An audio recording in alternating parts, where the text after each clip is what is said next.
तूफानों से आंख मिलाओ सैलाबों पर वार करो, तूफानों से आंख मिलाओ सैलाबों पर वार करो, मल्लाहों का चक्कर छोड़ो और तैर के दरिया पार करो। राहत इंदौरी साहब की पंक्तियां सशक्तिकरण की ओर बढ़ रही महिलाओं को प्रोत्साहित करती हैं। नमस्कार, आप सभी को अंतर्राष्ट्रीय बालिका दिवस की हार्दिक शुभकामनाएं। मैं रोहित सिंह रावत दून विश्वविद्यालय का प्रतिनिधित्व करते हुए सदन में रखे गए विषय पर अपने विचार साझा कर रहा हूँ। मान्यवर, जैसलमेर के एक छोटे से जिले में घूंघट के पीछे खड़ी एक महिला से जब एक रिपोर्टर ने प्रश्न किया कि वह किस राजनीतिक पार्टी को वोट देने जा रही है, और जवाब में वह महिला कहती है कि वोट तो दूर की बात है, उन्हें वोट का मतलब पता है। उन्हें यह भी नहीं पता कि उनके क्षेत्र में कुल कितनी पार्टियां हैं, उन्हें यह भी नहीं पता कि उनके क्षेत्र में कितने नेता हैं।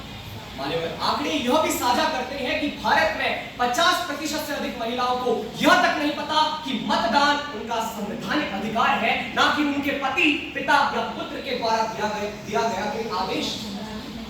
और हद तब पार हो जाती है जब आजादी के 76 वर्ष के बाद भी आदर्श के रूप में हमारे समक्ष सिर्फ एक महिला प्रधानमंत्री, 2 महिला राष्ट्रपति और आज वर्तमान भारत की राजनीति में 28 राज्यों में से सिर्फ एक राज्य का प्रतिनिधित्व एक महिला प्रतिनिधित्व। मान्यवर, भारत देश विश्व का सबसे बड़ा लोकतंत्र है। भारत देश के पास विश्व का सबसे बड़ा लिखित संविधान है। भारत देश में 18 करोड़ सदस्यों के साथ विश्व की सबसे बड़ी राजनीतिक पार्टी है। इन सब के बावजूद भी जब बात संसद में महिलाओं के प्रतिनिधित्व पर आती है तो मुझे बताते हुए दुख होता है कि हम पाकिस्तान, बांग्लादेश और नेपाल से भी पीछे हैं। मान्यवर, आज संसद में महिलाओं को आरक्षण देना चाहिए तब जब लोकसभा में महिलाओं का प्रतिनिधित्व सिर्फ 15%, राज्यसभा में सिर्फ 13% है। आज संसद में महिलाओं को आरक्षण देना चाहिए तब जब राजनीतिक दलों की अध्यक्षता में सिर्फ 1 या 2 नाम महिलाओं के होते हैं। आज संसद में महिलाओं को आरक्षण देना चाहिए तब जब केंद्रीय मंत्रालय के 78 मंत्री पदों में से सिर्फ 11 मंत्री पदों पर महिलाएं हैं।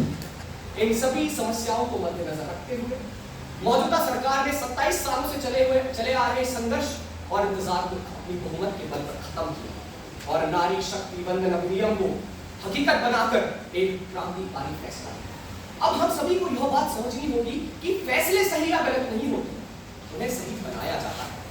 अब प्रश्न उठता है कि आरक्षण के बाद महिलाओं की भूमिका में क्या परिवर्तन आए। पहला, आरक्षण मिलने के बाद शारीरिक और मानसिक रूप से प्रताड़ित महिलाएं अपनी आवाज महिला सांसदों का अति प्रभावशाली रूप से रख पाएंगी। दूसरा, लैंगिक संभावना के तहत पुरुषों और महिलाओं में निर्णय लेने की भूमिका को एक समान रूप से आगे लेकर जाया जाएगा। तीसरा, वैश्विक स्तर पर भारत एक सकारात्मक उदाहरण प्रस्तुत करेगा और महिला सशक्तिकरण को एक आदर्श के रूप में प्रस्तुत करेगा। इन सभी के बावजूद भी हमारे समक्ष चुनौतियां होंगी। पहली चुनौती, हम नहीं चाहते कि पंचायत आरक्षण में हो रही गलतियों को संसद आरक्षण में दोहराया जाए। मान्यवर, पंचायत आरक्षण में महिला प्रधान सिर्फ एक कठपुतली के समान है, जहां 75% से अधिक निर्णय उनके पति, पुत्र या फिर उनके ससुर के द्वारा लिए जाते हैं। चुनौती यह भी होगी कि आने वाले समय में जब सरकार आरक्षण को लागू करेगी और जनगणना के नए आंकड़ों के तहत यह सुनिश्चित करेगी कि किन-किन सीटों पर महिला आरक्षित होगी, तब यह पुरुष प्रधान राजनीतिक समाज महिलाओं की आवाज को दबाए ना।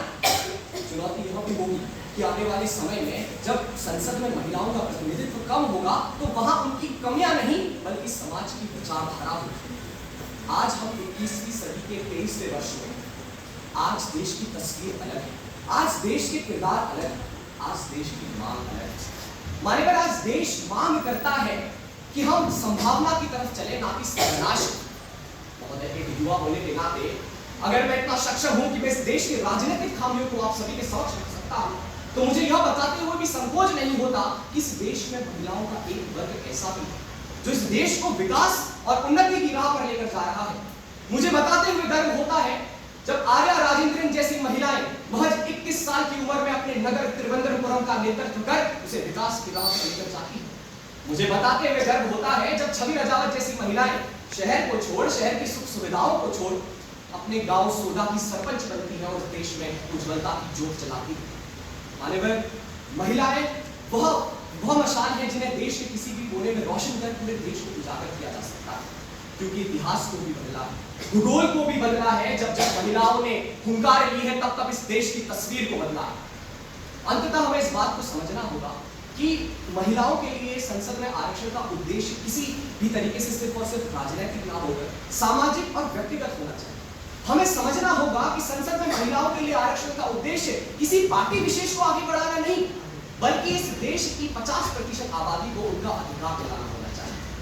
अंततः इस समाज को संबोधित करते हुए बस इतना ही कहना चाहूंगा कि हो गई है पीर पर्वत से पिघलनी चाहिए, फिर हिमालय से कोई गंगा निकलनी चाहिए।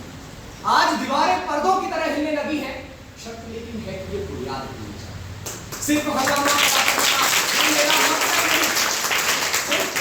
खड़ा करना ये मेरा मकसद नहीं, शर्त लेकिन है कि ये सूरत बदलनी चाहिए, ये सूरत बदलनी चाहिए। जय हिंद, जय भारत, जय भारत।